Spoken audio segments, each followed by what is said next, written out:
Non-rockabotus must stop. I don't want to rock the boat. I want to sink it. Are you going to bark all day, little doggy, or are you going to bite? We're being delusional. I love you, Jeff. Delusional, yeah. Delusional is okay in your worldview. I'm an animal. You don't chastise chickens for being delusional. You don't chastise pigs for being delusional. So you calling me delusional using your worldview is perfectly okay. It doesn't really hurt. She hung up on me. What? Desperate times call for faithful men and not for careful men. The careful men come later and write the biographies of the faithful men, lauding them for their courage. Go into all the world and make disciples. Not go into the world and make buddies. Not to make brosives. Right. Don't go into the world and make homies. Right. Disciples. I got a bit of a jiggle neck. That's a joke, Pastor. When we have the real message of truth, we cannot let somebody say they're speaking truth when they're not. Take an amazing journey to a place that will blow your mind and move your heart so you will never be the same again.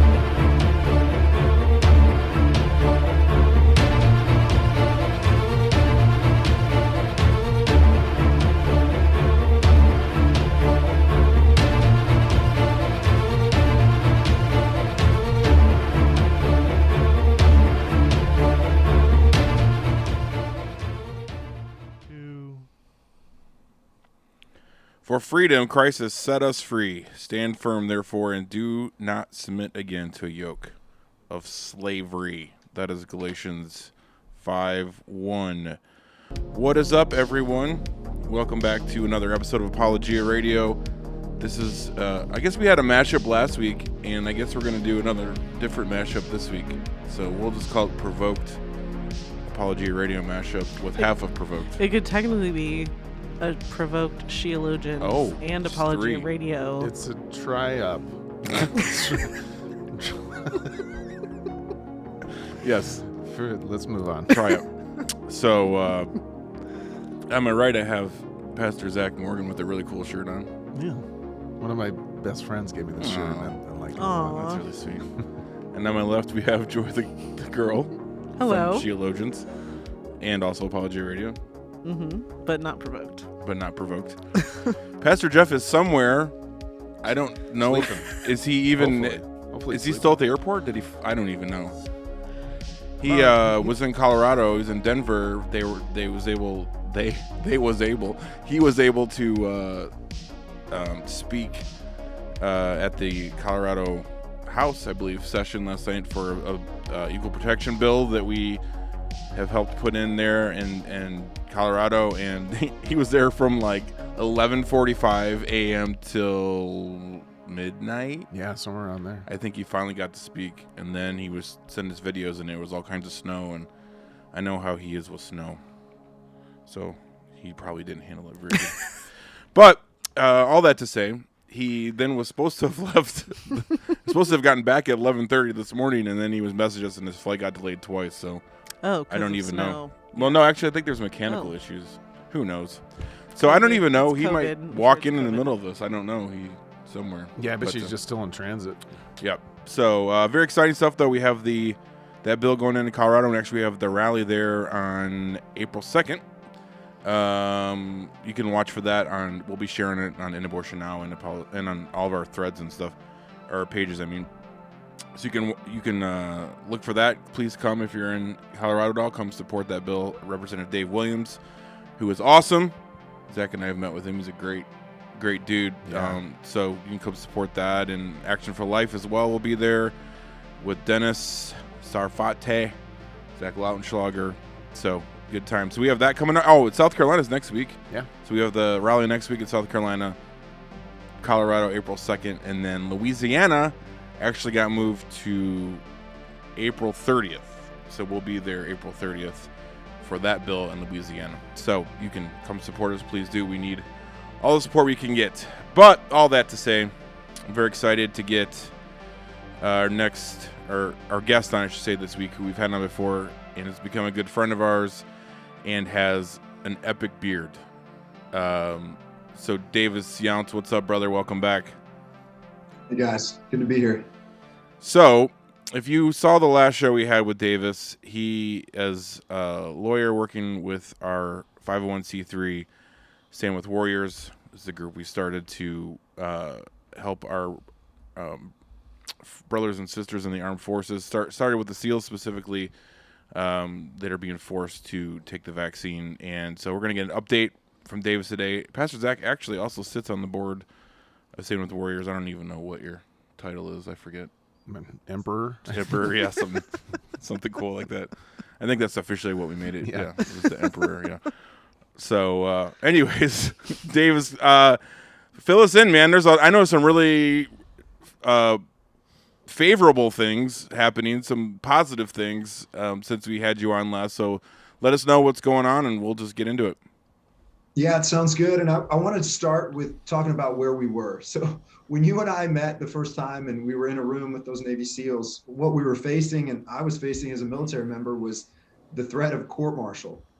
We've come a long way since then. Some very good things have happened because of organizations like Stand With Warriors, because of the work you're doing, getting this information out to the public. Congress acted and they changed the National Defense Authorization Act so that court-martial isn't the threat anymore for most military members. It's different. And there's also some good things that are happening in the courts. And there's a few different cases that I want to highlight. The Texas case being run by First Liberty Institute, Mike Berry, who's a lieutenant colonel in the Marine Corps, got an injunction for 35 Navy SEALs there. And then we have Liberty Counsel, who has gotten an injunction for 2 military members in the Florida case. And then in the Southern District of Georgia, we have another attorney that got an injunction for a single Air Force lieutenant colonel. So in each of those cases, what has stayed the same is that the judges are seeing what the military has done so far as just political theater. Judges have called it a ruse. They've called it political theater. That's what it's been so far, specifically with regard to religious accommodations. And the military, the DOJ, and their filings in those cases has just been ignoring the Religious Freedom Restoration Act. They have been doing blanket denials for military members, ignoring religious freedom. So we are right in the middle of the fight still. We've had some great momentum. We've had some good political victories, some good court victories, but we are kind of in the heat of this fight, because even though we're getting this relief, we still have every day military members being discharged because of their religious faith. So I guess that's the place to start. So I know you mentioned a couple of those court cases. When do you expect some of those judgments to come? I know, and maybe get into that a little bit more, because I know there's been some, again, positive things that have happened, and I've had to ask you, hey, Davis, what does that mean? I'm like, right. You're like sharing, but like, hey, this is good. And I'm like, cool, what does that mean? So for us non-lawyer types. Right. So we'll start with the Texas case first. The Texas case, First Liberty Institute, Mike Berry, they brought that case on behalf of 35 Navy SEALs. And what they were able to get from Judge O'Connor in that case was an injunction as applied to those Navy SEALs, those specific individuals, on the basis that the DOD and the DOJ were ignoring the Religious Freedom Restoration Act, and they were just denying religious freedom applications, exemptions from this vaccine without consideration for religious faith and without really any consideration for mission impact or alternative mitigating factors, right? So not to get too far into the law, but that was the first case that broke. More important to me in that case was the judge's rationale. The judge made it very clear that the DOD and the DOJ were not following the law when it comes to standard accepted practices for religious accommodations. That case, as it moves forward, they will seek an injunction that applies to all Navy. So the next news we can hope for out of that case is an injunction that applies to all Navy. And again, I will say, praise God for things that happened in that case. I got connected to a Navy lieutenant commander who was able to provide whistleblower information to the attorneys in that case. We were able to get them in their hands. They were able to use that information, and it's documentation that proved the Navy had a 52-step plan to deny all religious accommodation requests. So it was really like a flow chart, but all of the answers get to no. So it wasn't a choose your own adventure where at some point you can get to a yes. The fix was in and the answer was going to be no in that case. So that was huge. And then Liberty Counsel, the Florida case, a little bit of a different posture. From the beginning, Liberty Counsel has been trying to get class certification, meaning they're trying to get a class action that will cover all military members. So that's what they're going for. That's going to take a little more time, but what they've been able to do, the judge originally set the deadline for a hearing in that case for September of 2022. Wow.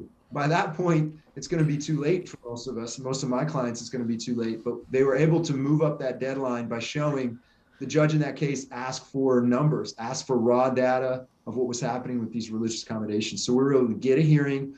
2 military members testified.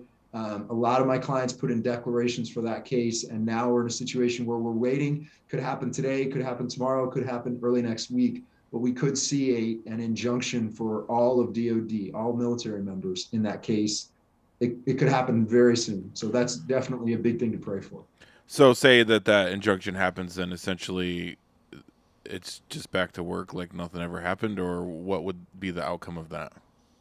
So what that would do is it would stop what we specifically asked for with Liberty Counsel in that case is stop all adverse actions. Because what's happening right now to my clients and military members is those with very little time in that don't have a right to due process are just getting kicked out. They're just being pushed out, typically with an honorable discharge, but they're out of a job, out on the street, if you will. Those that are entitled to a board, so your officers, your folks with more than 6 years in, a lot of our SEAL friends are in a position where if their appeal is denied, and so far all of our clients have had their appeals denied, then they have 5 days to get the shot. If they don't get the shot, then they're facing disciplinary action and then administrative separation through a board process. So if we can get this injunction granted, it will stop the discharges and it will stop adverse actions.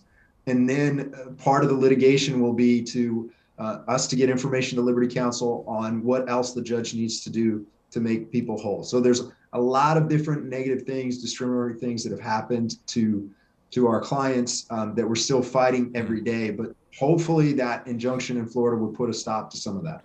Yeah, amen. Well, you guys, please be praying for that. And I know just from a pastoral perspective, I know, Davis, you and I have talked about this a little bit. What makes it difficult, I don't think people really understand what's happening with the guys that are just sitting right now. And we saw the numbers recently, right? It's been pretty consistent from the beginning. It's about 25% military wide saying I'm not getting poked. And so they're just, a lot of them are just sitting. They've been pulled out of their platoons. They're literally just sitting there, just working out every day, basically doing nothing. But they're, some of the guys that we work directly with that we know very well are like, I don't know, they're trying to make plans for the future, expecting to get fired, but they may not, and so they're literally just in limbo and have been for months now. And it's crazy. It's just insane that they're putting our guys through this. And I would just say that's the piece I think that's, if you don't have experience in the military, it can be hard to understand. But if you take Navy SEALs, those guys are used to intense training every day. You're either deploying, coming back from a deployment, getting a specific skill set and upgrading your training and knowledge, or you're training for a specific deployment. So, our guys have been just not being able to do those things. So they've been working out, trying to stay in shape, trying to stay sharp, but they haven't been in that training. So that's huge. That has an impact on everything. I have a client that's a chaplain that has been sitting in a hotel room with his family. His wife's 7 months pregnant. They have a dog. They're sitting in a hotel room because the Navy won't let him PCS without a vaccine. They won't let him move to a permanent duty station without his vaccine. So he's been there for months. He's paying out of pocket for his hotel. He may or may not get reimbursed.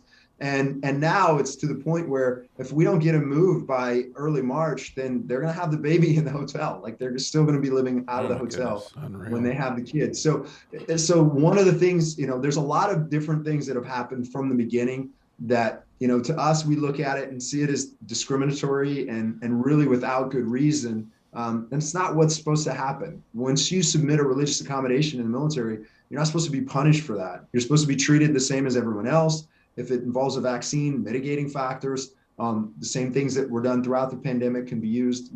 Almost everybody in the military has natural immunity now, which isn't something that the military is taking into consideration. So it's been hard for the guys. It's still hard for a lot of the folks. Even if they're not my clients, you know this, we're just trying to pastor them through this. We're trying to shepherd them through this, trying to be supportive of their families. So yeah, totally. There's a lot, man. It's a lot. Yeah. And so, I mean, just practically speaking, we just briefly discussed this before we started the show. Someone just asked in the chat channel if we're going to get into the Ukraine situation. I'm not even going to attempt to get into that today because I'm not really sure what's going on. But this is why this is important, practically speaking. Like, if our government decides to get involved in that situation, which I'm hoping they don't, but if they do, 25% of our military is sitting there right now. That leaves us in a really bad spot, and it leaves us vulnerable, and it's not a good situation to be in. So, I mean, that's just one reason why this is so important. Were you going to say something? No, it's just crazy because you think the powers that be, the head honchos would understand that this really affects our military readiness, our capability. If the guys are just sitting on their butts and they're used to being in really intense training, I mean, these guys are, if they are being weakened at the level of 25% of personnel, then that's just weakening our government, our military in all branches. So I just don't understand how the powers that be,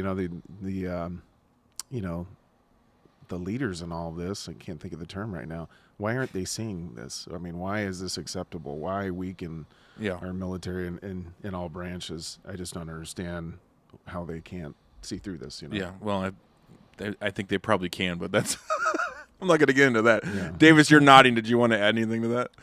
Well, what I was going to say is, you and I remember that was one of the biggest concerns for my clients from the beginning was military readiness on this. We're talking about a huge percentage of Navy SEALs that are out of the rotation, out of the training rotation, and that means they're out of the rotation to get ready to deploy. Right. The other thing, just the biggest example I have is, I have fighter pilots that I'm representing, and if you just think in terms of the Navy, right? So think of someone who flies a Hornet, an F-18 Hornet for the Navy, to be a fully qualified, fully effective pilot, taking off, landing on a character and engaging in conflicts like the one with Ukraine. You're talking 7 years. You're talking 7 years in the pipeline to get that individual trained and ready to go to be effective in a real world situation and to be trusted. And so we have, there's a ton of pilots, that are now out of training, out of the cycle, out of the deployment cycle. And again, almost all of them have natural immunity. That's what's so hard. That's why this feels, it feels political, or dare I even say spiritual. I mean, it feels oppressive to think that this is the position that the military bureaucracy is going to take on this. And, my clients see that, they've seen it coming with other trainings and other things that have been coming in the military with regard to religious freedom for a while. But this just feels like a culmination of putting politics ahead of not just religious freedom, but really military readiness. Absolutely. It seems crazy. Crazy. That's a great point. And would you say the pilots are about 25% as well? Is that about the same? Man, it's hard to know. What you see is the Navy did a very good job of really coercing people to get this vaccine. And the Navy has been by far the worst when it comes to coercion. So, once this really kicked off, even before the mandate, the Navy was not allowing people to go to church. They were not vaccinated. One of the attorneys that's been working with us resigned from the Navy at 18 years as a JAG because the Navy wouldn't let him go to church without the vaccination. He just walked away, even from a retirement, from an active duty retirement at that point, because that was the last straw. And he was a JAG, and he's like, this is unlawful. This is wrong. I'm not going to do it. So the Navy has been more successful in some respects. Where they're not successful are groups of people like the Navy SEALs, and with the elite fighter pilots and a lot of senior officers, because those are the people that are in a position to take a stand. You know, the beginning of all of this, one of the biggest concerns we had was people felt isolated. You know, we had people who were thinking, hey, I'm the only one, or I'm only one of 2 or 3 in my unit organization. But because we were able to get the word out, you know, you're still looking at between 30 and 50,000 military members that are still in and still waiting to hear on their vaccination status. So it's it is a significant percentage, and part of that's why the DoD doesn't know what to do. Again, we were talking about this a little bit before we came on, but what is the off ramp for the DoD now that they've started discharging people, and federal judges, at least 3, are saying you're doing this illegally, you're doing this wrong. The DoD has, you know, my clients see the DoD is in a very difficult position now if something doesn't change soon. So this is going to have to be corrected. This is going to be a mess for a while, I think. Yeah, absolutely. Well, you mentioned earlier about, I guess, kind of making the situation whole for individuals even. What is that kind of, I'm sure that there's kind of a spectrum of things, but what does that look like? Right. There's a spectrum of things. So there's sort of the immediate, which is stop punishing people, stop denying religious accommodation requests unlawfully, start recognizing medical exemptions fairly, start recognizing natural immunity. That's part of it. But the other thing that it's going to take, quite frankly, is it's probably going to take federal legislation at this point to change the way things are happening. So the federal judges can put a stop to things, but there is legislation that's out there. Congressman Chip Roy has introduced legislation that is designed to restore benefits and everything else to military members. So how it would work, it would say, if you choose to be, you can be fully restored in the military with back pay, back to the status you were before you were kicked out over the vaccine. And it would also stop funding for the military to enforce the vaccine mandate. So Congress sadly could have acted before they approved the last continuing resolution to stop this issue with the mandate, but they would have had to shut down the federal government, at least for 24 or 48 hour period to do that. But as we come back, there'll be another vote on a continuing resolution coming up soon. And, you know, the conservatives like Chip Roy and others are pushing. We had 46 Republican senators vote to stop this mandate at the deadline for the last continuing resolution. So public pressure is huge right now. Yeah. It's not just donating to groups like Stand With Warriors. It's not just getting involved there. It's pressure on Congress. There were 4 Republicans that left town rather than vote to stop that. And to stop the mandate. So it's probably important to learn who those are and contact their offices and put some pressure on them, because that's a big deal. That would be huge for my clients if pressure were put on those 4 Republicans who just left town rather than staying for that vote. Yeah, that's such an excellent point. That's one thing we've been trying to do with Action for Life and Red State Reform, is to put that same kind of pressure. Politicians, they'll be honest as long as there's pressure on them to be right. So if there's no pressure on them, they're just gonna do whatever they want to do, and so that's I think actually through Stand With the Warriors website, there's some links there to help you contact your legislators and find out. I didn't even know that, because I completely missed that. So yeah, that's huge. If one of your legislators is one of those guys, or even if they have been doing the right thing, like, you can call them and email them and give them support, because they're going to respond to their constituents. So I'm glad you brought that up. That's excellent. Anything else on that point? Okay. So I saw you nodding your head, so I didn't know if you wanted to say something. So this, I think, is a good time to segue then, because you just brought up religious freedom and religious liberties. Like, obviously, that's what this is, a lot of this, and where it stems from. And I'm thinking of Canada right now all day. I know we were going to talk about this, and this is why religious freedom is so important, because then you become Canada or Australia. That's right. And like, I just had a call today. Sorry to all the Canadian and Australian listeners, but it's true. Well, I mean, we've talked about this. We have people all the time messages from from Australia specifically, and they're like, what do we do? And then we're like, leave. Yeah. Like, I don't know what else to tell you right now. Like, it's bad. Yeah. And I know, like, there's been a lot of, I just talked to Gabe Wrench, who I know you know, Davis, on the way here, and he was, there's been a bunch of pastors in Canada that have been standing strong through all this tyranny up there and, trying to fight for Canada. And a bunch of them now are like, we got to get out of here. And so, I had to have a conversation with Gabe about trying to help some of these guys get out of Canada because it's bad. And they're, even with the convoy and all that, Gabe just told me, I didn't know this. The government in Canada is putting pressure on the banks. So anyone who donated to this convoy, they've suspended their bank accounts. Yeah, that's nuts. But that's where you end up if you don't promote religious freedom, religious liberty. You end up with full-on tyranny and having to escape your country with your life.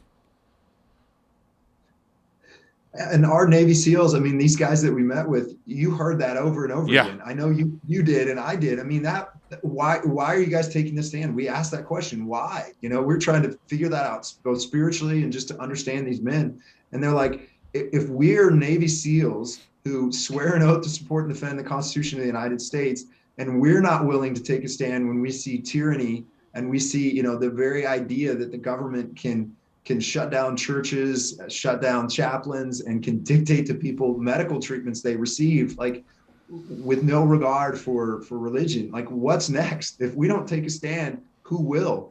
That's what really motivated these guys. And I think, there are people that push back and, you get a lot of shots in the military. Why wouldn't you just get the shot? Or are you scared of a shot? For our guys, this. Yeah. They've gotten the shots, but none has ever been like this. And there's so many differences between this vaccine and others. But the other thing that's been scary is the military and society as a whole have treated this vaccine completely differently. All the rules, all the legal regulations, all the exemptions that apply to other vaccines that, I've gotten exemptions for medical reasons, things like that from other vaccines. They don't apply for this. The only medical exemption you're really going to get, truly going to get, is if you have an adverse reaction to the first shot. Right. If it damages you so severely that it might kill you to get the next one, then they will, let you off the hook. And that doesn't even go into, the other ways they've handled this. But absolutely, we have to stand strong on these issues. And our military's led the way on this. These Navy SEALs have led the way on this. So praise God for that. Yeah. Plus, if you already have had an adverse reaction, then you're probably undeployable anyways. So they're like, that's right. Now you get the exemption. Well, I can't even do anything now because my heart's jacked up. Like, it's so stupid. It doesn't make any sense. Did you said that just now that you've received religious exemption on other vaccines in the past? I haven't received a religious exemption for other vaccines. I have received medical exemptions. Oh yeah, that's what. Okay. Very easily from other vaccines, Okay. But we have clients that have received religious exemptions, not in the Navy, in the other services for vaccines. That's not new. That's not new. It's never been impossible until this vaccine. That's such a great point. I had completely missed that too, because, that's what makes us even more atrocious is because, most people are like, well, you just get all the vaccines. What's the problem? And it's like, well, no, this has been a conversation. This is something that's been ongoing, that people have received exemptions for. So that's a super, super important point right there. So I completely lost what I was going to say. Anybody jump in? I completely lost it. It's gone. I'm reaching for it and it's gone.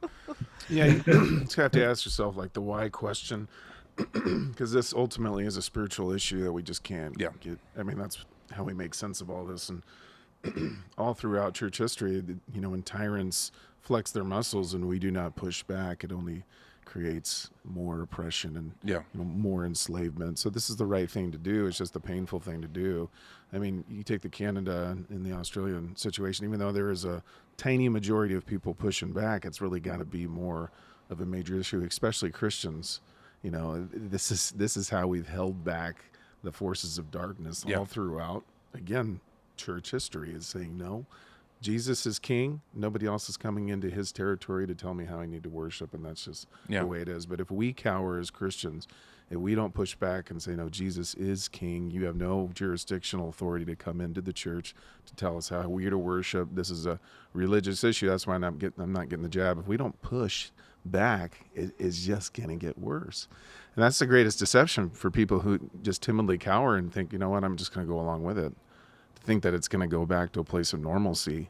It's just not. You're tempted to think that, you know, if only I would comply and submit, then I just want to get back to a place where nobody's bugging me, I'm making the money I want to make, and everything's going back to normal. Yeah. In history, that never ever happens. It was ground taken for a reason. Exactly. It's a step forward, and then there'll be another step. Like, the government's not just going to see, like, oh, we'll just violate your rights one time and then go back to normal. The point of it is to say, how far can we go? Yeah. It's just a lust for power. And that just comes straight out of our sinfulness or depravity. You know, for people who have it all, they just want more power and more power. And that's what it's been through the ages, with a very real enemy behind all of it, subjugating. And that's what he wants to do, to destroy everybody, you know, created in the image of God. That's his end game. And people are puppeted. That's what Jesus said in John chapter 8, you know, you do the works of your father, the devil. And they're puppeted ultimately by him. But you have to incorporate the spiritual biblical aspect of it for it to make sense, because it just doesn't. You're like, why?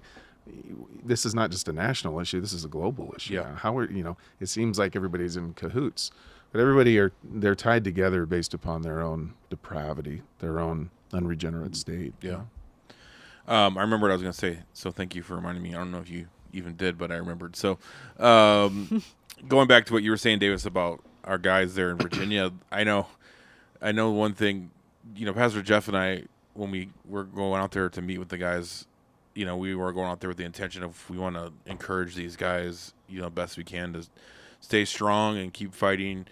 And like, we came away, and I'm sure you were the same, Davis, we came away just like we were encouraged, like we were fired up to fight, you know, because like you were saying, you know, we've often viewed our, you know, these guys in our military as the last line of defense against tyranny, because, you know, if the government takes complete tyrannical control over the military, you know, there's no one left to defend us, right? So these guys are like, no, like you were there, you heard one of them specifically say, like, I'm willing to be martyred. I'm willing to have my career martyred in order to defend the liberties and freedom of our people, and to, you know, to stand on biblical principles and fight against tyranny. And you know, and I was like, all right, let's go.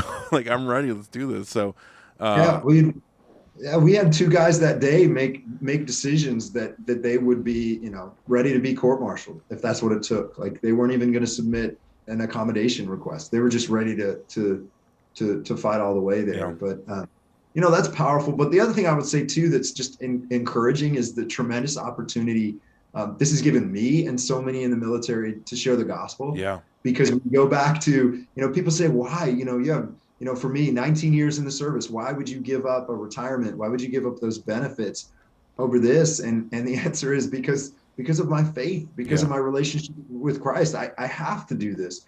And we're seeing a lot of guys who got the vaccine, didn't understand the issues.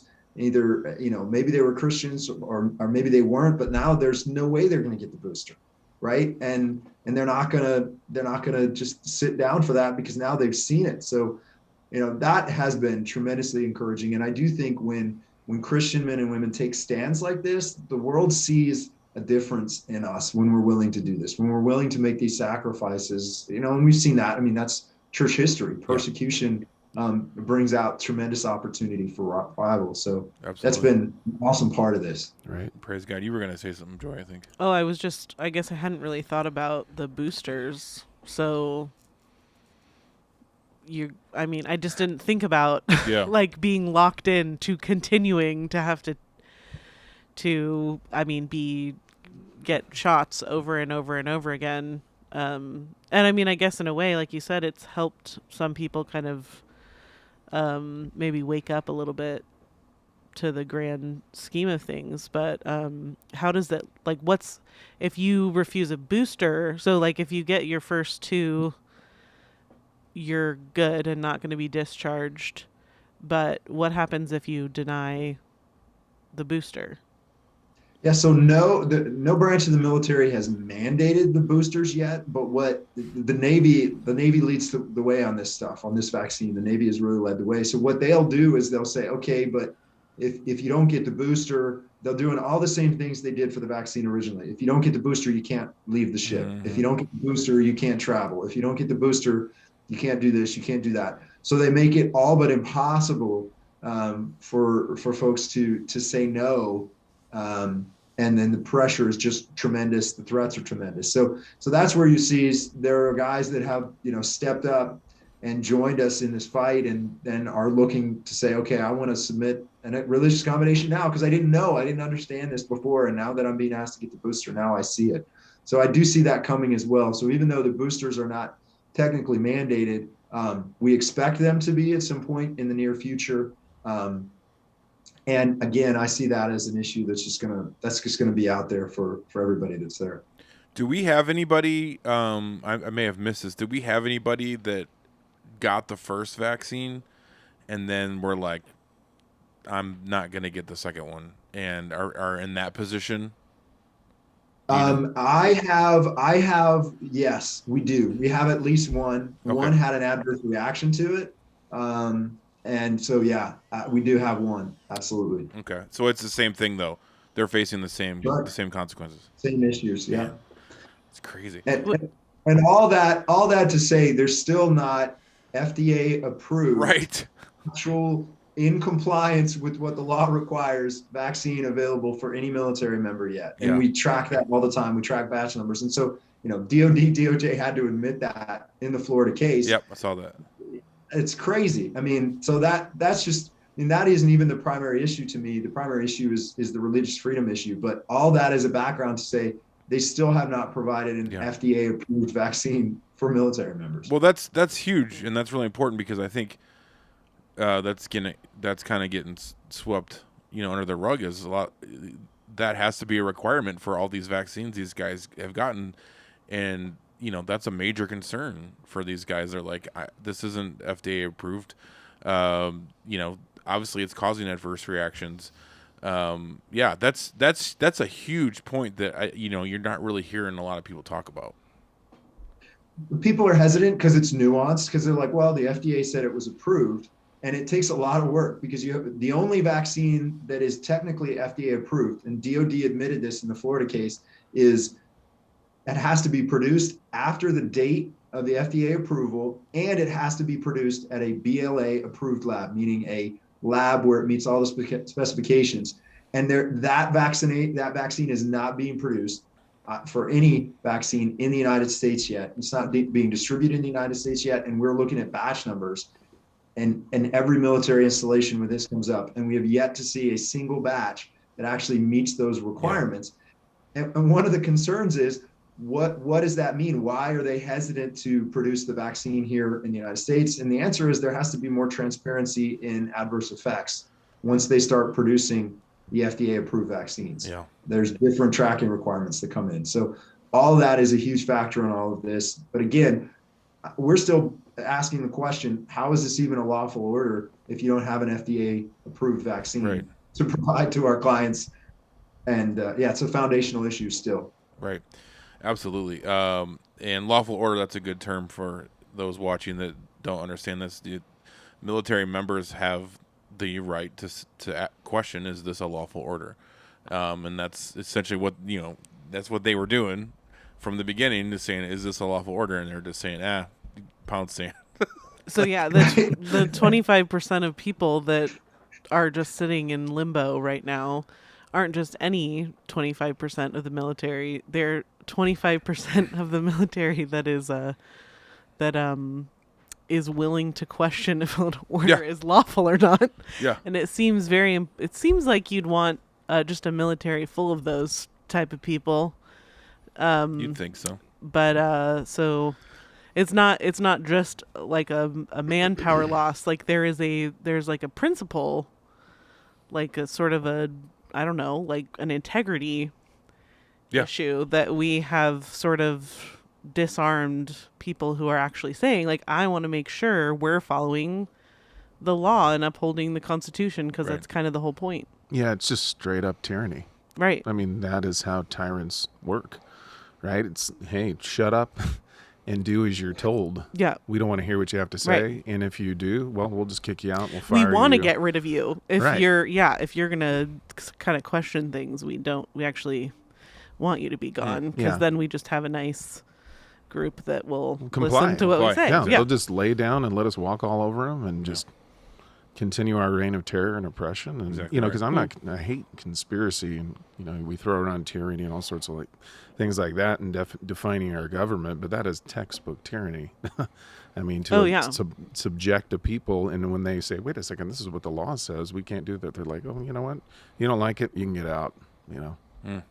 It's horrible. That's a readiness issue, though. I will say that's a readiness issue because our military has a long tradition of non-commissioned officers and junior officers being given autonomy to be effective based on the changing environment and not be, punished or executed for decisions they make on the battlefield. So, if you look at the American military history and tradition, one of the things you learn as an officer is that level of autonomy that's appropriate. We want our NCOs, we want our officers to think for themselves and to be effective in changing operational environments. Not like the German army at the end of World War II, where they couldn't wake Hitler up from a nap to release the tanks. Like the American military has operated on principles. We're going to allow people to do their jobs well. And as that changes over time, you can absolutely see, and my clients, these guys we're talking to, that's a big concern they have, because they're seeing bureaucracy, bureaucrats, and politicians take over, and having some pretty disastrous consequences when that's the driving force, rather than doing the right thing, doing it well, and having the autonomy to do your job in the military. That's an excellent point.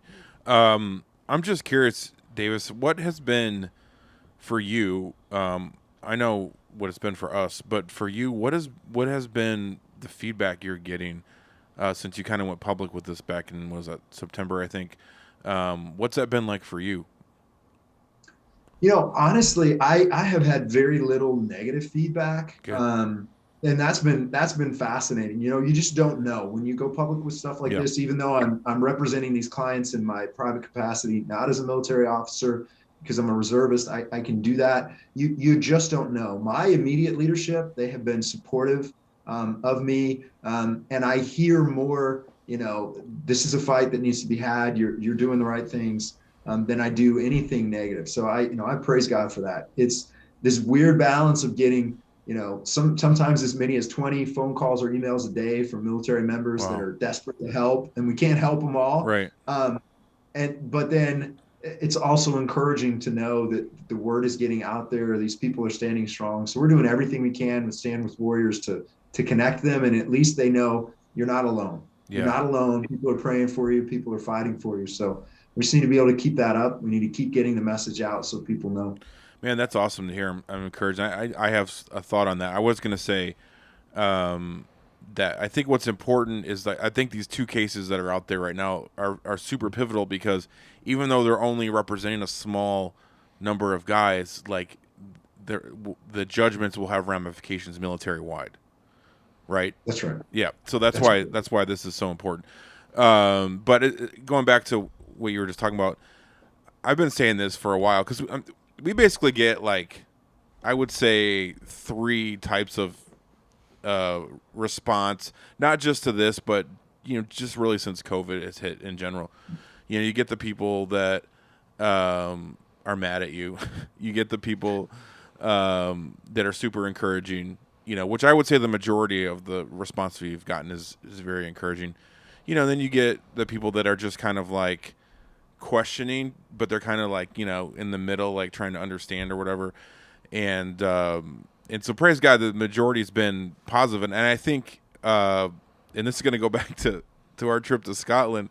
I don't know if we told you this, Dave. We had done a Covenanter tour in Edinburgh, Scotland, like, in myself and Pastor Zach or Pastor Jeff literally were standing in front of John Knox's church. Like, we just did this tour. It was completely life-changing, and we're like, what is God preparing us for? And then COVID hit, like, the next week. Like, it was the point where we're like, I don't even know if we're going to get home, like, because everything's shutting down and all that. And so, that inspired us, but I've been saying this really since then, is people just need someone to lead. They just need people with courage, to say like, no, that's not right. We're going to do the right thing. And overall, people are responding well to that because they've been lacking someone leading with courage. And that's something you're doing. You're doing the same thing. And so I'm super thankful and encouraged by that. But I was just going to say the people that are the people that are angry, it's like, whatever, just have a nice day, But the people that are kind of in the middle where, they're questioning, like, well, why are you doing this? And, they want to have a discussion or whatever. But they're, typically lean more towards the negative, but they're still at least wanting a dialogue. And, we've been saying, like, look, our nation wouldn't exist if it wasn't for people taking a stand for religious freedom. The Covenanters and the Puritans that came over here is because they wanted to have freedom to worship God as intended without the government interfering. And one of my favorite quotes I use all the time, I actually got this from Lautenschlager. And I apologize because the camera's over here, but like Davis's face is over here, so I keep looking at Davis's face. I got this from Lautenschlager, and he said basically that the men that founded our nation were willing to lie face down in the mud, and so that generations after could walk across their backs in freedom. Mm. And I love that, and that's something that's really inspired me to fight. And that's what our guys are doing. They're willing to like martyr their careers. They're willing to lay down. I mean, these are guys that literally will lay down in the mud, and let people walk across their backs. And so that inspires me. And that's the kind of spirit and mentality that our nation is lacking. We've gone way soft. I know Pastor Zach's favorite motto right now is "Get hard, stay hard." Yeah, we got that from the SEALs, and but it's true. And we've been trying to like live that out, not just say it, but like actually live it out. So, any thoughts on that? Yeah, no, I was just thinking, if we're not willing to lay down in the mud and do the tough stuff of confronting tyrants, then there's no bridge to freedom, right? There's no bridge. There's nobody there to actually provide the way towards a more freer nation and society. And then we'll just get further down the road and into a depression, like Davis was just kind of alluding to. We've got to do it because people are so deceived into thinking that compliance is the bridge towards the life that they want. Mm-hmm. And that is just the greatest deception you could ever believe. Mm. So it just means we have to do the right thing and speak out and support the leaders that are actually doing that and be leaders ourselves. That's the path. But it's not, a lot of times, as you see in history, it gets worse before it gets better. Yeah. Because you got to take some bullets, you got to take some flack, you have to when you swing at a tyrant, he'll swing back, of course. So you have to take those big swings and be willing to absorb them for your posterity and for your neighbor. We have to do it. Amen. Right. I've actually been, and I think I got Pastor Zach in the same rabbit hole, but since meeting with these guys in Virginia, it's actually Pastor Jeff's fault, but we have kind of got sucked into this rabbit hole of interviews with Navy SEALs. There's so many good ones that are on YouTube that are like 5.5 hours long. And so I've gotten just pulled into this rabbit hole, but it's inspired me. It's just like, we need that. Like we actually have had been telling some of our men, like, watch some of these things. You want to know what it's like to be a man, like watch some of these interviews. I think I've watched Bud's 234 documentary about 6 times. I was just watching it last night. Yeah, I mean, I had Omicron. We all had it back like a month ago or so, and I sat there for like 3 days and just watched it again, and I love it. And but yeah, so I don't know why I said that, but I think it's because men need to learn how to be men. Yeah. What's going to change it happens on the back of Christian men actually assuming their roles as Christian men. Not having their manhood defined by culture or anybody else. Even authorities within the church can redefine it. Biblical men are violent men. We're not supposed to be rabbits. We're supposed to be I stole that from Jordan Peterson. I was just listening Oh, to it's that. like- A rabbit is somebody who gets eaten up. We're supposed to be people who are Oh, strong okay. and hard I'm with you. and tough. The scripture talks about violent men taking things by force. Not violent in the sense of selfishness. I'm violent to get my own will. I'm violent to just promote myself. Yeah. And I'm actually hard and strong in the defense of my neighbor and love for God. Yeah. That's the type of men our Christian men in our nation need to become, because this tyrant of a government is just going to continue to roll over us until we as Christian men can rise up and push back, and hopefully do it more in the majority than just a small minority. Yeah. So true. We talked about this a little bit last week, but like, men are created. I'm sorry, Joy, because you're the only woman here, but okay. You can jump anytime you want. Okay. But men were created by God to want to fight, and it doesn't mean like fist fight and stab people. Sometimes if necessary, but or for pretend even. Or pretend. We want to wrestle, right? Like guys just want to wrestle. And I was saying this last week, like, my son is 9 months old now, and he already he just likes to just dig into me and like burrow his head into me and just wrestle. At 9 months, I have 2 older girls; they were nothing like that, and so I just let him. I'm like, just let him wrestle and roll around, and if he flips over and gets hurt, we'll just pick him up, brush him off, and let him go back to it. And that's been one of my prayers is for him, that he would just be tough and wanna fight and that God would use him, and give him a voice and be strong and stuff like that. But that's our culture is just missing that. It is, in three main descriptions in Scripture for Christians and men, soldiers, farmers, and athletes. We want to plant, we want to compete, and we want to fight. But thank God for a godly father like you that cultivates that kind of soldier's mentality within his son, and that's what we need to do as Christian leaders and fathers, is cultivate that soldier's mentality. So they're fighting the good fights. Yeah. The fight for the Lord, they're fighting for their country, they're fighting for their marriage, they're fighting for their neighbors, because we'll just fight for ourselves, right? We'll end up fighting for the enemy's pursuits, if we're not guided by strong Christian men that are saying, no, this is the good fight. Right. And it's defined by the Scriptures, and the orders are given to us by our captain in Christ. So it's essential. Amen. Anything else you want to add to that, woman? All very good. I feel like there's not enough time left in this episode. No. But yes, it's all very good. And you guys say the same thing on theologians, right?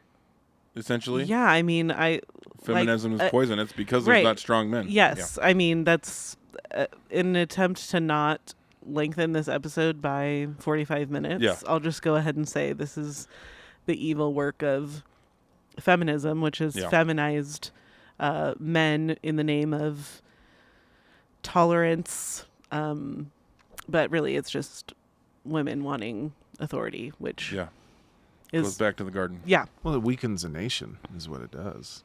It's one of the very, sources of weakness within our nation that weakens everybody, especially men. And then people can walk all over us. They can do whatever they want. I'm just going to quickly refer to Putin. Putin or Putin? Putin. Putin on the Ritz. Putin. P-Dog. Right, so now he's in a situation where he just decides to walk right into Ukraine and kill people and do whatever he's doing to extend, I think, their territory. But what do we have? Who do we have running our nation? An incredibly weak leader who's weakening us and weakening our military. Why not? Why not do that? So it takes strong men and strong leaders to push back those type of people. But I think just putting the pieces together, all of the ideological undergirdings of feminism and everything else has weakened us to a place to where that kind of stuff can happen. Well, and we've vilified, like you said, you used the word violence, like we've vilified that sort of rough physical pain type thing, because it makes women being in control seem nicer. Yeah. But we know that there's been plenty of violence at the hand of feminism to the tune of millions and millions and tens of millions of unborn babies. Yep. It's just been neatly wrapped up behind doors, which is incidentally how women usually commit violence. Right. So what I'm saying is there's a way to justly enforce and be violent, as it were, and then there's a way that's unjust and wicked. Amen. Man, I got somebody in the chat channel telling everyone to go watch some other guy named James White. Mm-hmm. I don't know what the heck's up with that. dang. Hey, quit stealing our listeners, Dylan. Just kidding. James is an okay guy. Real Sam is right. He says scary that James White predicted every geopolitical course of action over the last year. Yeah. And that is absolutely right. Exactly right. But still, keep watching our show. We're almost done. I was gonna say something else and that threw me off. I completely forgot what it was. Davis, where can people go to help support? Oh, Jeff just landed. Apologia Studios just told us I just landed, so I'm assuming that's Pastor Jeff. But Davis, where can people go to support and help with what you're doing? Standwithwarriors.org. That's really the best place to go, the best place to support. What we're doing there is we are trying to get the message out to military members. We're pushing people to get involved in contacting Congress, and then we're using those resources and the information to get there, and we're pushing people into the right litigation, and we're going to keep looking at how to get more military members connected with these federal lawsuits. We have a lot of guys that are connected already with different pieces of this litigation, so we're just working on that big picture strategy, but it's standwithwarriors.org. That's the place to start for sure. Right on. Thanks, man. Yeah, you guys please go if you're at all interested in helping support. It's not free to support these guys, and I mean, I can't tell you, believe me, I wish these guys, I wish you could hear them and hear their stories, but they're not the type of people that need or want the limelight. They don't want their faces and their names out there. They just want to do what needs to be done in the dark. That's what they're good at, which again, I learned the hard way. Somebody, if you're listening, and Zach knows what I'm talking about. That's very cryptic. Zach knows what I'm talking about. And I'll tell you after we get off air. But I wish you could hear these guys, man. I mean, I can't tell you how amazing these men are. They love Jesus. They're all about Christ and the gospel and expanding God's kingdom, and they just see what they're doing as a part of that. And so please support them if you feel led to do so. And Jeff just said that you look like an old Puritan, Davis. He does. I'll take that as a high compliment. I love it. All right. Well, I know we actually are supposed to have started a Zoom update call with Staying with Warriors 12 minutes ago. So I'm going to let you get off, Davis, and then I'll close the show off, and I will see you again in about 2 minutes. Anything else, thank you. Joy? No. Thank you, Joy, Yep, the girl. see ya. Pastor Zach. I'm good. He's good. All right. Well, thank you. Jeff just said you look like a homeless man. Zach does. He gets the Puritan, I get the homeless man. Yeah, that's okay. You know what they say about paybacks, though? Yeah. Yeah. I do. Yeah. Anyways, thank you everyone again. Just for yes, the rally's still happening in Colorado. I mentioned that at the beginning. Just because it didn't get past last night doesn't mean we're done. Still having the rally. So again, you guys can support that in Abortion Now. Please support the work we're doing alongside with Action for Life to end abortion in our nation. Thank you to everyone who supports Apologia Studios through All Access. You literally turn the lights on, just like Davis was saying, or we were saying about Davis and Staying with the Warriors. That's not free. Neither is what we do. So thank you for your support. You make it happen. And I think that I am out of things to say. So I forgot my outro music. Sorry. We're just going to end this awkwardly. We'll be back next week. Actually, Pastor Jeff will be gone again next week. He'll be at the South Carolina rally. I can't even get my states straight, which is a good thing. So we'll be back next week. I may have you back on. We're going to be talking with hopefully, the plan is to talk with Jeremy Stallnecker from Mighty Oaks. So, anyways, we'll see you all next week. Peace out.